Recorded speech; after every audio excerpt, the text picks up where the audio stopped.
The word we'll be learning in this section is tokuchou, which you will often hear in discussions about people, products, or places. For example, このカメラの特徴は高画質です。あの俳優の特徴は彼の独特な声です。The word tokuchou means feature or characteristic.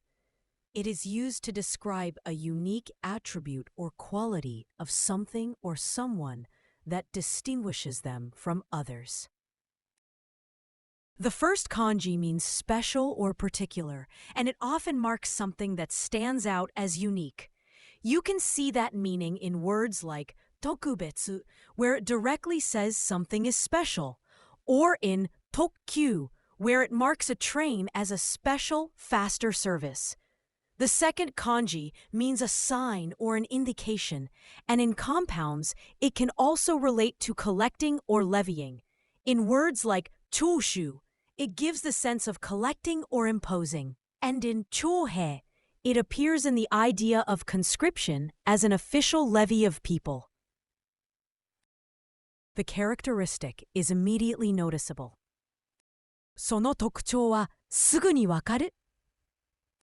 その特徴はすぐにわかる。Group by color and characteristics. 色と特徴でグループを分ける。色と特徴でグループを分ける。I will explain the features of this product.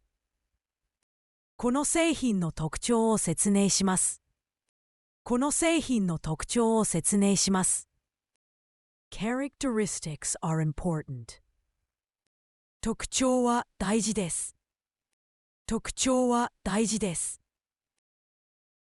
The most common synonyms of the word tokuchou are shoku, meaning a unique feature or color, often used to describe a special trait, and seishitsu, which refers to a nature or property of a thing or person. Both relate to qualities, but with slight differences. Shoku focuses on uniqueness, while seishitsu on inherent nature. The most common antonyms of the word tokuchou are kyotsuten, meaning a common point or similarity shared among things, and mukosei, which refers to lack of individuality or character. While tokuchou highlights what makes something unique, these antonyms focus on shared traits or lack of distinctiveness.